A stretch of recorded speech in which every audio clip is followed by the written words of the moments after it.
Kita tentu punya banyak kekhawatiran, tapi ternyata ada kekhawatiran yang perlu kita khawatirkan. Kekhawatiran seperti apa sih? Mari bersama dengan namanya Pendeta Samuel Sugiarto untuk belajar hal ini. Ya, selamat malam rekan-rekan sekalian dan juga Pak Tony, selamat malam. Kita Shalom, bersyukur selamat kita malam. masih diberikan karunia untuk kita bisa berjumpa secara virtual. Dan hari ini saya rindu mengajak kita merenungkan tentang satu tema yang tadi sempat diinfokan oleh Pak Tony, tidak umum, yaitu berbicara tentang kekhawatiran. Saya percaya kalau temanya hanya tentang kekhawatiran, saya percaya itu tema yang biasa. Tapi saya ingin mengajak kita merenungkan bahwa ada kekhawatiran yang memang harus, bukan biasa dikhawatirkan, tapi memang kekhawatiran ini perlu dan harus dikhawatirkan. Mungkin kita terbiasa mendengar bahwa kalau kita sebagai orang Kristen, kita itu hidup tidak perlu khawatir.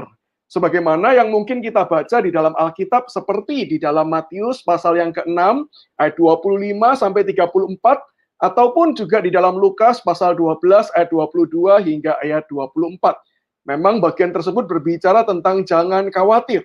Tetapi kalau kita boleh teliti dengan baik-baik, sebenarnya bagian tersebut bukanlah berisi larangan untuk kita itu tidak boleh khawatir sama sekali. Saya percaya kalau kita dilarang sama sekali khawatir, maka saya percaya itu menjadi sebuah ajaran yang tidak relevan di dalam kehidupan kita. Karena saya percaya kekhawatiran itu sangat wajar bisa terjadi di dalam kehidupan kita hari lepas hari. Banyak hal yang bisa membuat kita khawatir. Bahkan mungkin salah satu contohnya adalah kondisi pandemi yang kita belum pernah tahu bagaimana ini selesainya, kapan berakhirnya, bisa jadi itu juga membuat kita khawatir. Sehingga khawatir bisa dikatakan menjadi merupakan bagian kehidupan manusia yang terjadi bisa jadi setiap hari.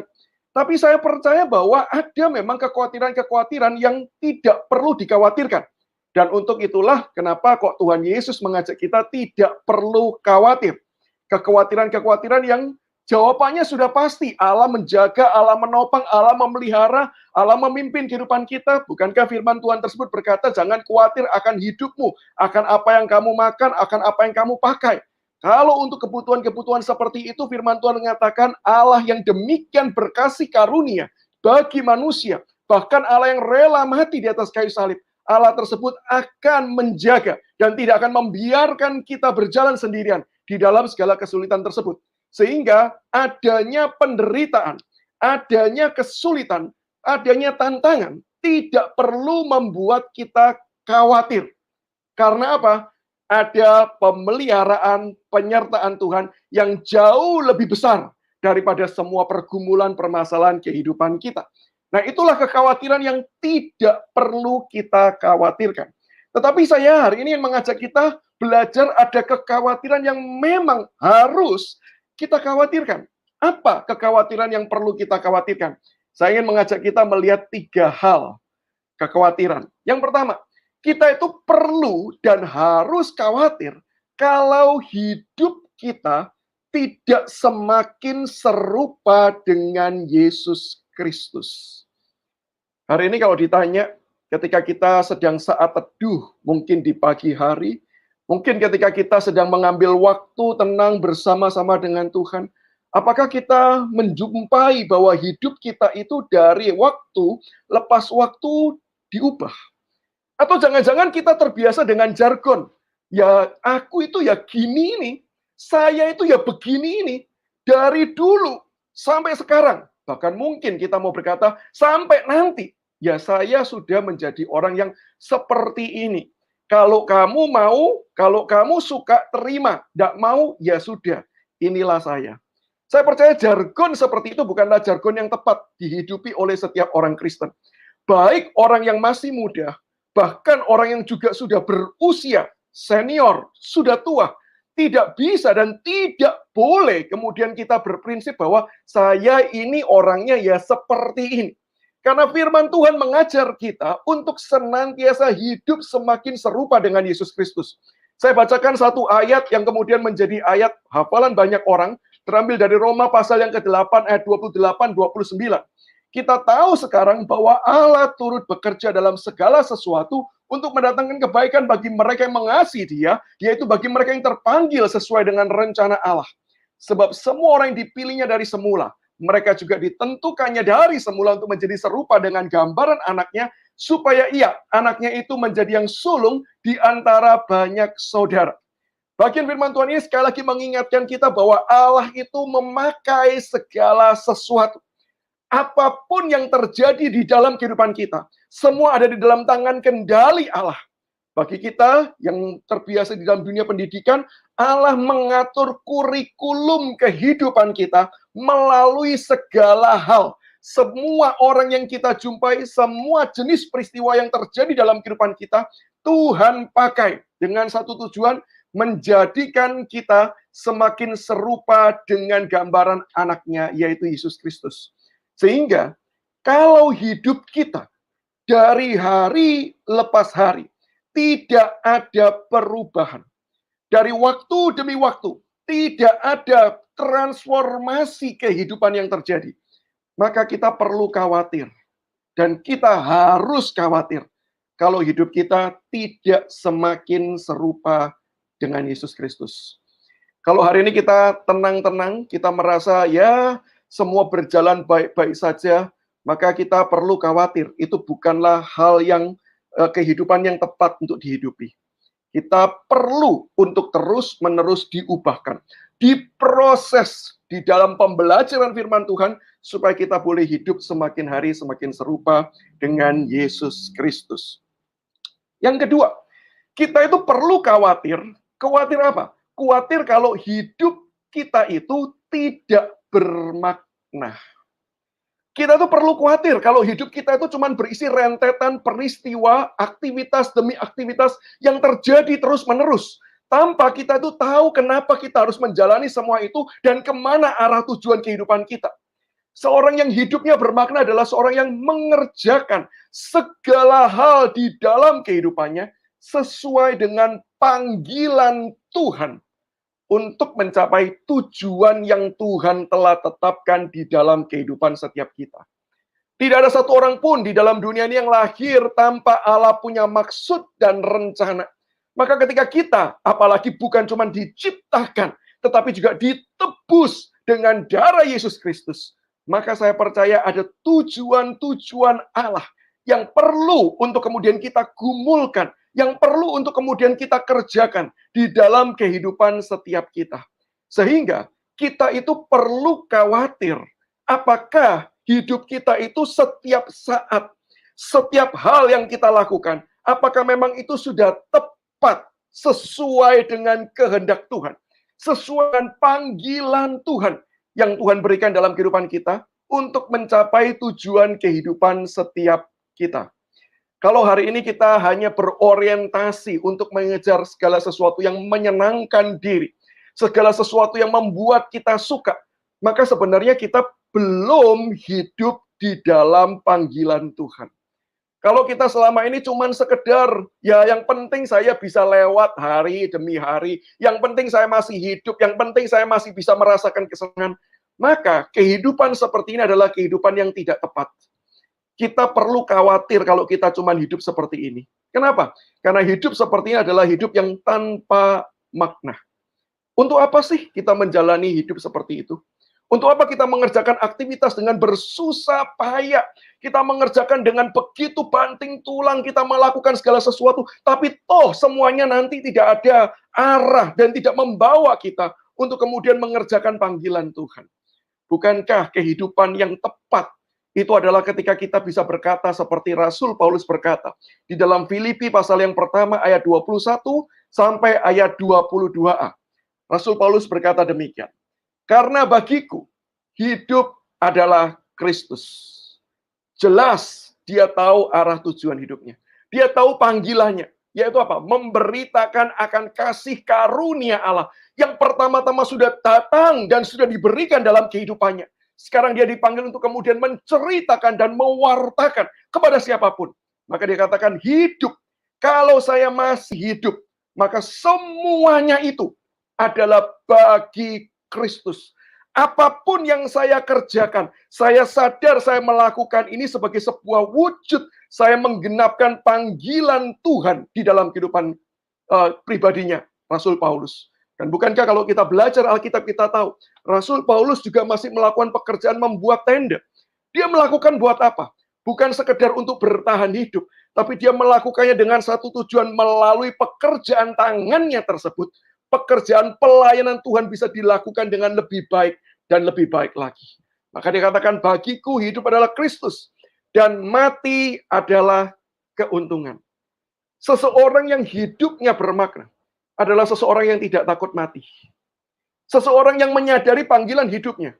Tentu dia tahu ketika dia mengerjakan panggilan hidup, tidak semuanya berjalan dengan lancar. Seseorang yang mengerjakan panggilan hidup, tidak semuanya selalu dalam kondisi yang menyenangkan. Ada masa-masanya kondisi yang sulit, masa-masa kondisi yang berat. Tetapi ketika dia sadar itulah panggilan yang memang Tuhan berikan dalam kehidupannya. Dan dia harus mengerjakan hal tersebut untuk mencapai tujuan kehidupannya. Maka dia bisa berkata, mati ataupun menderita, itu merupakan bagian yang it's okay. Kalaupun sampai harus menyerahkan nyawa, itu justru keuntungan. Ayat 22, tetapi jika aku harus hidup di dunia ini, berarti bagiku bekerja memberi buah. Dia tekankan lagi, walaupun dia berkata mati keuntungan, bukan berarti kemudian Rasul Paulus memilih untuk bunuh diri. Dia sadar kalau dia harus sampai mengorbankan nyawa, itu bagian yang dia akan tetap kerjakan dengan sukacita. Tetapi selama Tuhan masih memberikan dia hidup, dia katakan semua dikerjakan untuk bisa bekerja menghasilkan buah. Hari ini pertanyaan yang patut kita renungkan dan khawatirkan. Apakah hidup yang kita jalani dari hari lepas hari adalah kehidupan yang bermakna? Di mana kita sudah tahu panggilan Tuhan, dan kemudian kita mengerjakan untuk mencapai tujuan yang Tuhan percayakan di dalam kehidupan setiap kita. Dan kekhawatiran yang ketiga, yaitu adalah khawatir kalau hidup ini tidak berdampak bagi kerajaan Allah. Kita perlu khawatir kalau hidup kita itu tidak berdampak, tidak membawa sebuah kemajuan untuk pekerjaan kerajaan Allah. Kita dipanggil untuk menyatakan kerajaan Allah, yaitu apa? Menyatakan kasih, menyatakan kebenaran, dan menyatakan keadilan Tuhan di tengah dunia yang sudah rusak. Supaya apa? Supaya orang-orang di dalam dunia ini, mereka yang kemudian menantikan akan kasih, mereka rindu hidup dalam kebenaran dan bisa merasakan keadilan, mereka boleh merasakannya. Seolah-olah memang kerajaan Allah sudah turun dan sudah terjadi dalam dunia ini. Tugas kita bukankah diminta untuk menghadirkan semua hal tersebut? Maka kalau kita membaca kitab suci, membaca Alkitab, kita tahu bahwa Tuhan Yesus mengajar kita berdoa.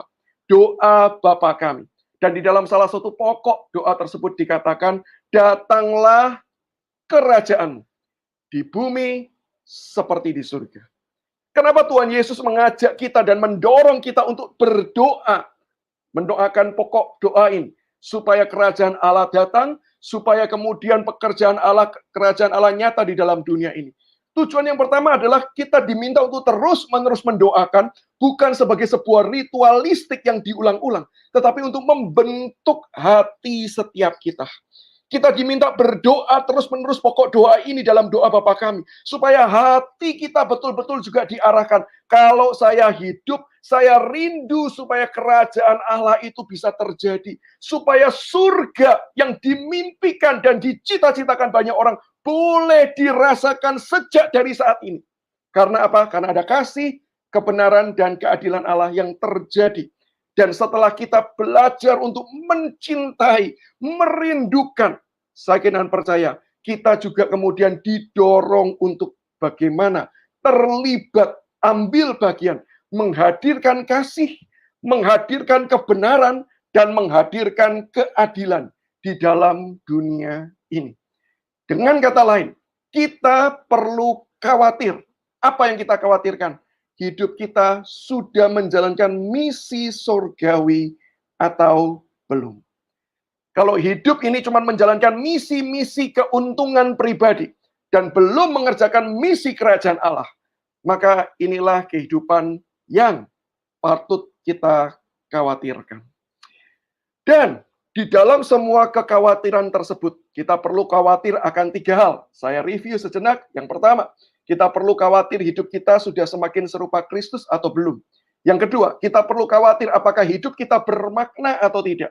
Dan yang ketiga, kita perlu khawatir apakah hidup kita sudah berdampak bagi pekerjaan kerajaan Allah atau belum.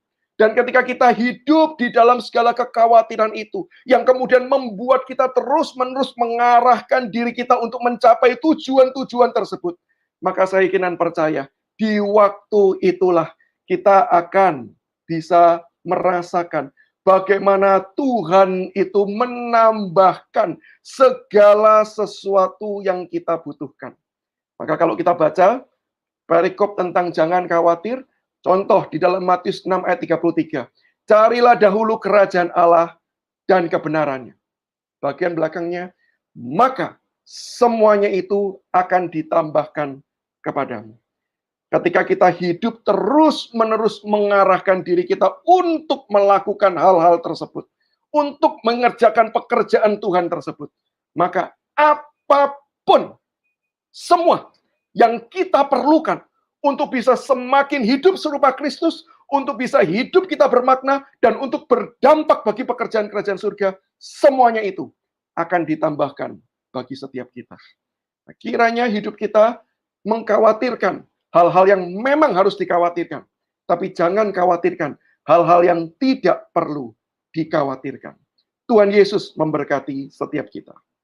Ya, terima kasih banyak buat hambanya yang sudah menjelaskan kepada kita semua, yaitu dengan topik kekhawatiran yang harus dikhawatirkan.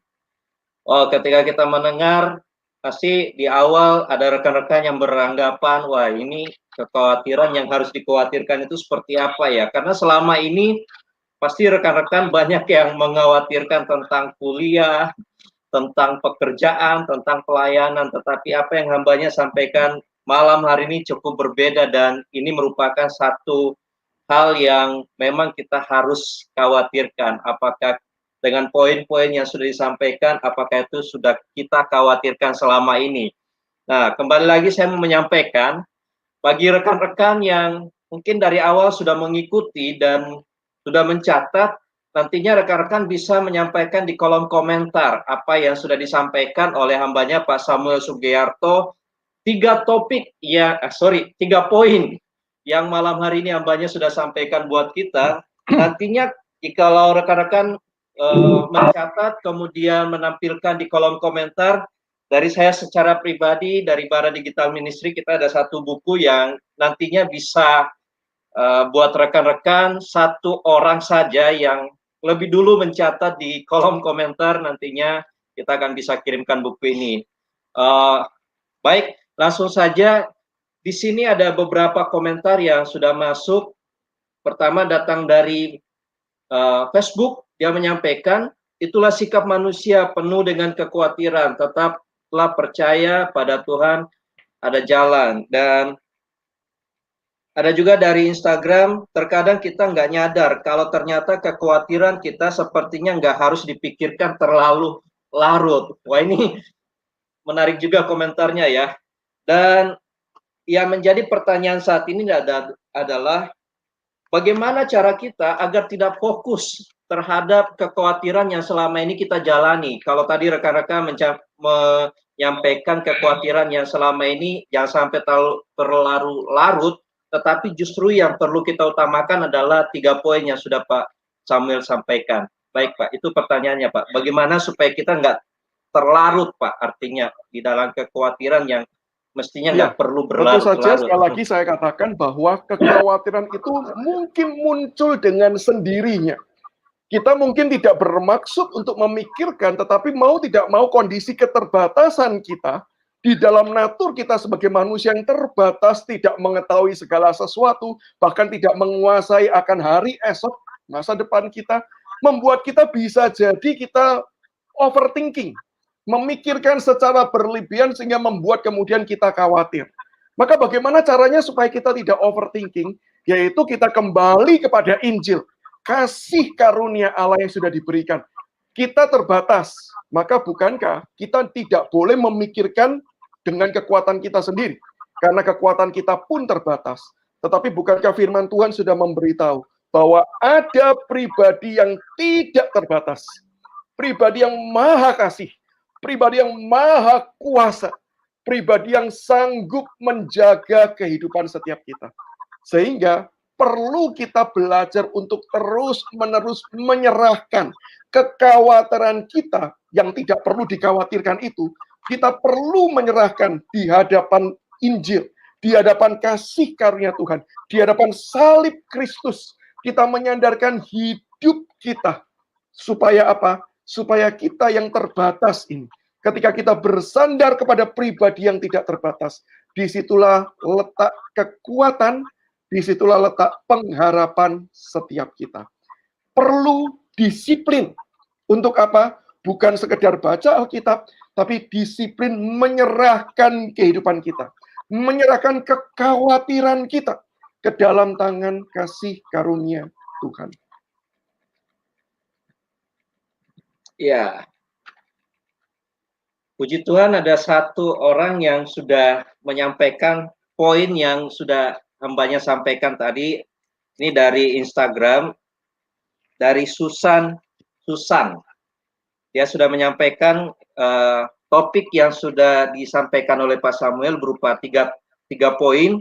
Dia menyampaikan kalau yaitu tidak semakin serupa dengan Kristus, tidak bermakna dan tidak berdampak. Nah, selamat buat Susan yang malam hari ini sudah mencatat dan juga memberikan respon dan menyampaikan di kolom komentar. Nantinya bisa disampaikan di kolom DM ya, untuk menyampaikan alamat. Nantinya kita akan kirimkan langsung bukunya kepada rekan kita.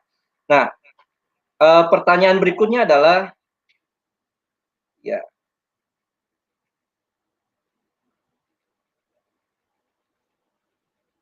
ini merupakan komentar dari Facebook, Pak. Dia menyampaikan kekhawatiran kita seringkali mengarah pada keegoisan kita sebagai manusia. Bagaimana Pak Samuel menanggapi hal ini? Artinya kebanyakan memang dari kita kekhawatiran itu lebih pada mementingkan diri sendiri ya Pak, daripada apa yang harus kita jalani sebagai umat Tuhan. Betul. Jadi memang kekhawatiran kita itu seringkali pertama terfokus kepada kesenangan kita. Kita khawatir kalau harapan-harapan di dalam kehidupan kita itu tidak terjadi.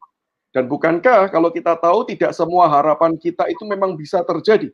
Kecuali memang harapan-harapan itu bersumber dari kebenaran, dan harapan-harapan itu memang sesuai dengan rencana dan kebenaran Tuhan.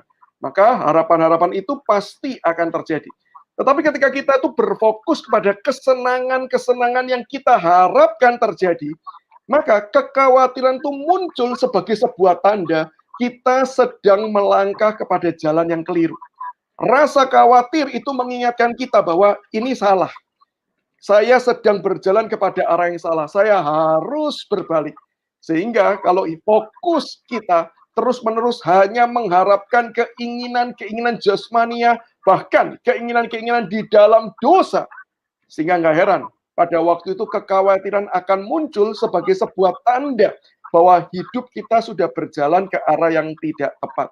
Sehingga memang mari kita berarah kepada kekhawatiran-kekhawatiran yang perlu kita khawatirkan. Dan serahkanlah hal-hal yang memang kita tidak kuasai, hal-hal yang memang kita terbatas kepada Allah yang tidak terbatas tersebut. Ketika kita belajar menyerahkan, saya yakin dan percaya, satu rasa yang terjadi dalam kehidupan setiap kita. Satu rasa yang sulit didefinisikan, yaitu damai sejahtera. Damai sejahtera bukan berarti rasa ketika seperti orang yang tidak punya masalah. Damai sejahtera bukan rasa tenang karena hidup ini lancar-lancar saja. Damai sejahtera itu rasa di mana kita itu tahu meskipun kita tidak berdaya. Bahkan meskipun kita itu tidak menguasai hari depan dan tidak tahu, tidak punya jalan keluar. Tetapi kita tahu ada Tuhan yang maha kuasa beserta kita. Rasa damai itu akan memenuhi kita. Itu tandanya kalau kita tidak lagi dikuasai dengan kekhawatiran. Oh, terima kasih buat hambanya. Nah, ini ada pertanyaan dari YouTube, Pak. Bagaimana cara hidup berdampak pada masa pandemi sekarang? Tadi ada poin yang ketiga ya, Pak. Hidup berdampak. Nah, sementara kan kondisi sekarang yang ada kita kebanyakan mungkin di rumah atau tidak banyak berkomunikasi dengan yang lain. Dari Pak Samuel sendiri, supaya kehidupan kita itu bisa lebih berdampak seperti apa, Pak? Mungkin ini. Kita perlu mengingat bahwa berdampak bagi kerajaan Allah itu meliputi seluruh aspek. Berdampak, jangan bayangkan bahwa berdampak itu harus kita itu pergi keluar dengan cara yang kita ketahui selama ini, seperti kemudian kita bermisi, pergi ke sebuah tempat pedalaman dan lain sebagainya. Tentu saya mau katakan itu salah satu cara, tapi bukan satu-satunya cara. Maka kalau tanya bagaimana di tengah-tengah segala keterbatasan ini kita bisa berdampak. Yang pertama yang perlu kita ingat, kita harus berdampak bagi orang-orang yang memang Tuhan telah tetapkan ada di sekeliling kita. Seringkali ketika kita itu berpikirnya besar, tetapi kita itu lupa bahwa hal pertama yang perlu dilakukan bukan melakukan bagi orang yang di luar, tetapi hal yang besar itu kita wujudkan, kita lakukan dan kita kerjakan bagi orang-orang yang ada di sekeliling kita. Sangat disayangkan bagi orang-orang yang cuma berdampak di luar, tapi seringkali menjadi masalah ketika ada di rumah. Orang yang mungkin menjadi berkat di luar, tetapi di rumah mungkin tidak menjadi kesaksian yang baik. Bukankah hal semacam itu bukanlah sebuah hal yang Tuhan juga inginkan terjadi dalam kehidupan kita? Maka ketika kita sekarang di dalam kondisi pandemi, seolah-olah Tuhan ingin mengingatkan kita, yuk kita mulai berdampak. Yuk kita menghadirkan kerajaan Allah pertama-tama di dalam keluarga setiap kita. Dan yang kedua, kita juga bisa berdampak dan kita bisa berkarya juga melalui banyak perangkat. Apalagi sekarang kita hidup di era teknologi. Bukankah sebelum masa pandemi, saya bahkan tidak mengenal bara ministry. Saya tidak tahu pelayanan digital dari Pengharapan Kekal dan lain sebagainya. Tetapi karena ada kondisi pandemi, di mana teknologi-teknologi yang sudah ada itu menolong kita bisa melakukan sesuatu. Maka mari kita gunakan semua karunia, semua kemampuan yang Tuhan telah percayakan dengan sebaik mungkin. Kita bisa memakai segala jenis cara, kita bisa menggunakan segala media untuk kita bisa berdampak bagi orang-orang yang ada di luar sesuai dengan kapasitas dan kemampuan setiap kita.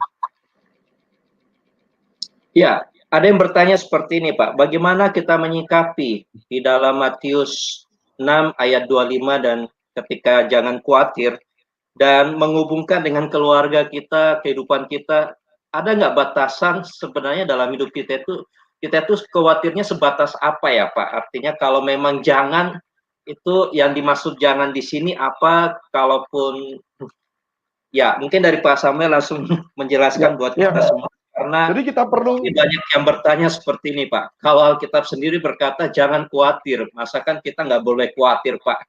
Gitu, Pak. Ya. Jadi kita perlu membedakan apakah memang kita itu khawatir untuk hal-hal yang benar atau untuk hal-hal yang tidak benar. Hari ini tadi kita sudah belajar 3 kekhawatiran yang benar yang harusnya kita khawatirkan.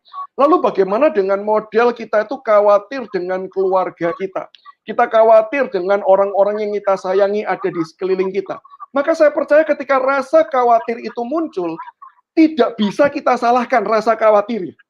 Tetapi yang menjadi pertanyaan adalah respon kita apa setelah perasaan itu muncul. Kalau respon kita tinggal di dalam kekhawatiran tersebut dan kita tidak melakukan sebuah tindakan apapun, maka itu respon yang salah. Itu berarti kita tinggal terus-menerus di dalam kekhawatiran. Dan untuk itulah Yesus berkata, jangan khawatir. Tetapi wajar enggak? Contoh, saya sebagai seorang ayah, saya mengkhawatirkan akan keselamatan jiwa dari anak-anak saya. Iya, saya mengkhawatirkan. Maka karena itu saya setiap hari mendoakan mereka. Setiap hari saya menyerahkan mereka ke dalam tangan Tuhan. Memohon belas kasihan Tuhan terjadi dalam kehidupan setiap mereka. Bukan cuma mendoakan, tapi juga mengambil waktu untuk melakukan pekabaran Injil kepada anak-anak saya. Sehingga kekhawatiran itu bukan membuat saya terkungkung, membuat saya hidup menikmati rasa khawatir, tetapi justru membuat saya berserah ke dalam tangan Allah. Saya tidak bisa menyelamatkan keluarga saya, tapi saya tahu Tuhan sanggup menyelamatkan mereka. Maka saya serahkan di dalam doa dan saya lakukan bagian tugas saya, yaitu memberitakan Injil. Sehingga orang-orang seperti ini bisa jadi muncul kekhawatiran, tidak tinggal di dalam kekhawatirannya. Itu yang perlu kita lakukan.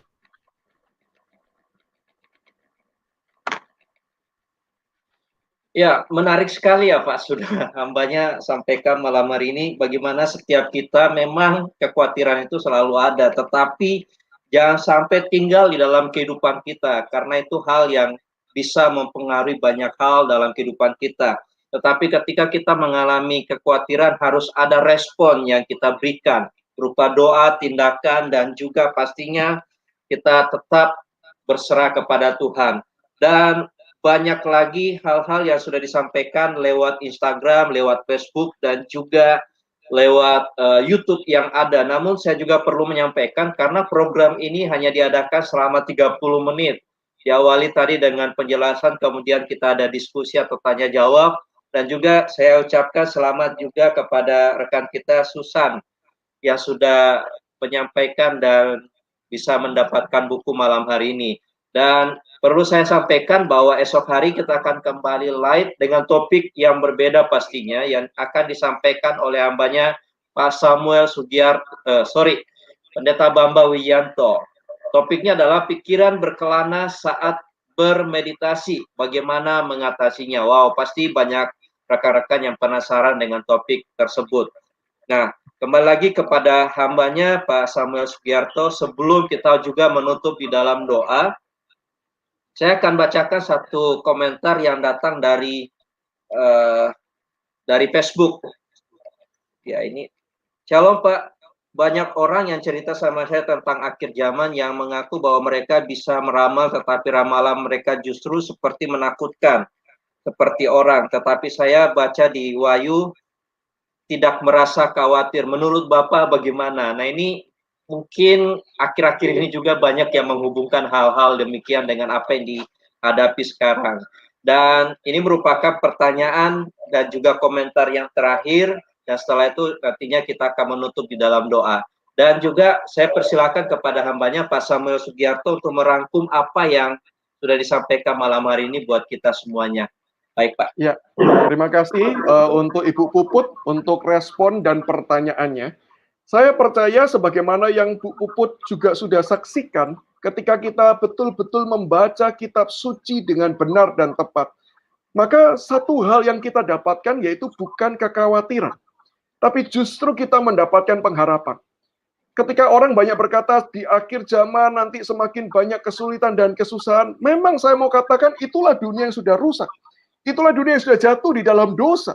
Sehingga ketika ada penderitaan, ketika ada kesulitan, itu merupakan suatu hal yang wajar terjadi. Tapi kalau kita cuma melihat dan berfokus pada kerusakan, penderitaan, maka kita sedang mengarahkan perhatian kita pada arah yang salah. Tidak heran kalau kita terus-menerus memperhatikan hal semacam itu, ya hidup kita akan dipenuhi dengan kekhawatiran, dan kita akan tinggal di dalam kekhawatiran. Karena apa? Karena kita tidak punya jalan keluar. Karena kita tidak tahu bagaimana kita harus melewati semuanya. Tetapi kalau kita melihat semua peristiwa-peristiwa buruk, semua penderitaan yang mungkin terjadi, lalu kita mengarahkan fokus dan perhatian kita kepada Tuhan, penguasa yang menguasai segala sesuatu. Bahkan kuasa iblis yang terus-menerus bekerja dalam dunia ini pun ada di dalam kendali tangan Allah yang berkuasa dan berdaulat penuh itu. Maka saya percaya kita bisa khawatir dan takut, tapi kita tidak akan hidup di dalam kekhawatiran. Karena apa? Ada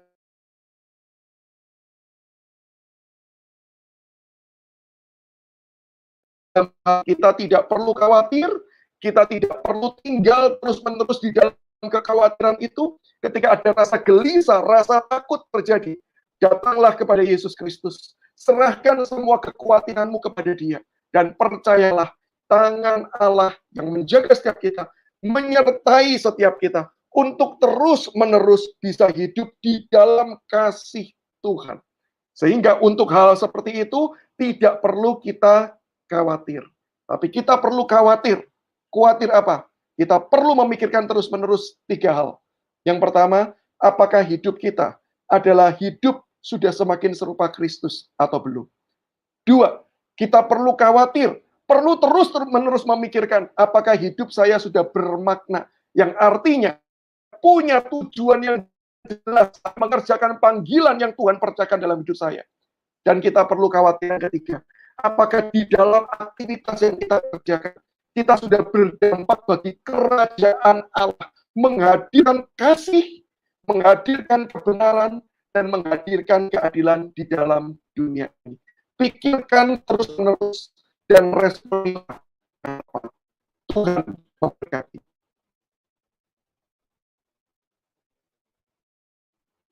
Ya, baik, terima kasih buat hambanya yang sudah menyampaikan malam hari ini topik yaitu kekhawatiran yang harus dikhawatirkan dan sudah disampaikan oleh hambanya Pak Samuel Sugiarto. Baik, kita akan langsung di acara yang terakhir yaitu penutup dan juga pokok doa yang sudah disampaikan oleh rekan-rekan nantinya sekalian didoakan oleh hambanya Pak Samuel Sugiarto.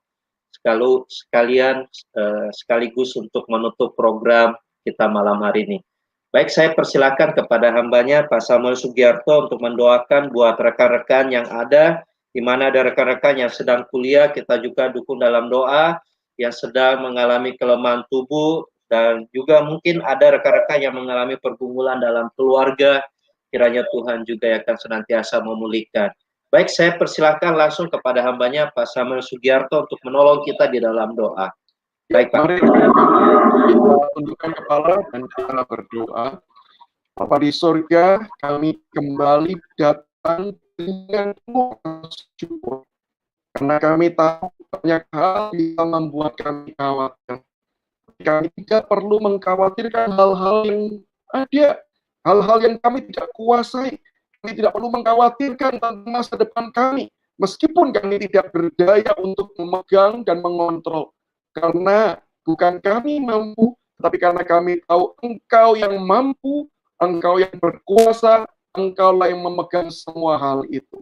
Di dalam Engkau, kami bisa menyandarkan seluruh hidup kami. Dan biarlah Tuhan kami terus-menerus belajar untuk mengkhawatirkan hal yang perlu dikhawatirkan. Hidup kami serupa Kristus, hidup kami bisa berdampak di kerajaan Allah. Tolonglah ya Tuhan, biarlah Engkau sedia terus-menerus bekerja di dalam diri dan hidup setiap kami. Baik kami yang sedang bekerja, ataupun kami yang sedang belajar di bangku kuliah ataupun bangku sekolah.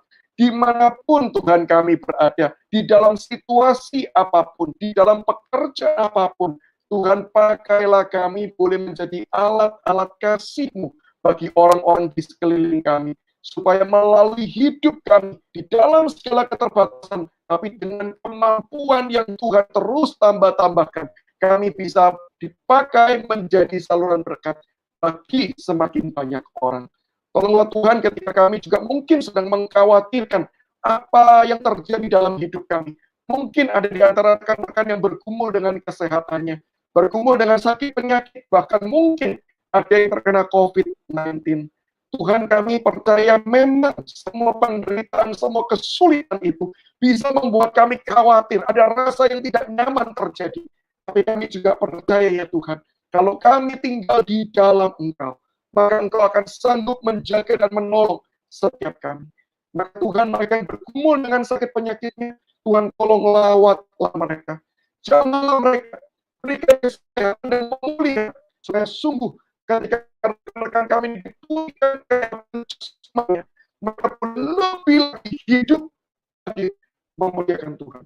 Mungkin ada di antara kami bergumul dengan keluarga kami, pasangan kami, orang tua kami, anak-anak kami. Tuhan, kami sungguh memohonkan belas kasihan. Bungkuslah setiap keluarga-keluarga dengan cinta-Mu ya Tuhan, supaya boleh saling mengasihi satu dengan yang lain. Sehingga melalui keluarga-keluarga inilah Tuhan boleh menghadirkan kasih, kebenaran, dan keadilan. Sehingga setiap orang yang ada di dalamnya boleh hidup semakin mengasihi Tuhan, boleh hidup semakin mengasihi sesamanya, anggota keluarga, bahkan keluarga kami menjadi berkat bagi keluarga-keluarga yang lain. Tuhan, kalau ada yang bermasalah, kalau ada sengketa yang terjadi, kiranya Engkau yang bekerja menolong. Berikan kepada setiap anggota keluarga rasa kasih, cinta yang datang dari surga, memenuhi hati kami. Kalau ada luka-luka hati yang terjadi, balut dan tutup bungkus hati kami, Tuhan, dengan kasih-Mu yang sempurna. Supaya Tuhan, dengan kasih-Mu, dengan anugerah dan pertolongan-Mu, kami bisa hidup dengan penuh kasih, menyatakan kasih bagi anggota keluarga kami. Dan Tuhan, kami juga terus doakan di tengah-tengah kesulitan ekonomi yang dialami banyak orang, belas kasihan-Mu Tuhan terjadilah. Bagi mereka yang bergumul dengan pekerjaan, Tuhan topang, Tuhan kuatkan. Situasi mungkin tidak langsung berubah, tapi kami percaya ada Tuhan yang menyertai, maka semua yang berat itu pun kami bisa lalui dengan penuh pengharapan. Ada kekuatan, bahkan sukacita, karena Tuhan beserta dengan kami. Terima kasih ya Tuhan, terus jagailah hidup setiap kami, dan terus bentuklah hidup kami, supaya semakin serupa dengan Engkau, dan semakin memuliakan nama-Mu. Dengar doa kami Tuhan, demi Yesus Kristus kami berdoa, kami berserah diri. Amin. Wow, amin. Terima kasih banyak buat hambanya yang sudah menyampaikan topik malam hari ini, dan mewakili juga rekan-rekan yang sudah menyaksikan baik melalui Instagram, Facebook, dan juga YouTube. Ada yang menyampaikan bahwa topik malam hari ini sangat mengena kepada saya. Dan banyak hal yang saya dapatkan malam hari ini melalui hambanya Pak Samuel Sugiarto. Memang kalau disuruh catat ya Pak, kita itu kalau disuruh catat apa sih yang menjadi kekhawatiranmu, mungkin satu lembar ini nggak bakalan cukup Pak, karena ada banyak poin yang kita pasti khawatirkan. Tetapi ada satu kalimat yang hambanya malam hari ini sampaikan, bahwa memang kita juga ada kekhawatiran, tapi jangan sampai itu tinggal dalam hidup kita. Tetapi kita harus memiliki respon dan tindakan, dan terlebih lagi kita berdoa supaya Tuhan menyertai menolong dalam kehidupan kita. Tetapi ada satu hal yang juga Pak Samuel Sugiarto, 3 poin yang sudah disampaikan malam hari ini, apa yang harus dikhawatirkan ketika hidup kita tidak lagi serupa dengan Kristus, tidak berdampak, dan tidak bermakna. Itu yang perlu kita khawatirkan, supaya setiap kita tetap menjadi umat yang berkenan di hadapan Tuhan. Baik, terima kasih buat hambanya Pak Samuel Sugiarto yang sudah menyampaikan firman Tuhan malam hari ini, dan kita senantiasa mendukung dalam doa buat pelayanan hambanya. Dan besok hari kita akan kembali live dengan topik yang berbeda pastinya, pikiran berkenan, berpikiran berkelana saat bermeditasi, bagaimana mengatasinya. Poin tersebut atau topik tersebut akan disampaikan oleh hambanya Pendeta Bambang Wiyanto. Baik, saya mengajak buat rekan-rekan untuk kembali menyaksikan program Bara Digital esok hari. Tuhan Yesus memberkati, sampai jumpa esok hari jam 7 malam.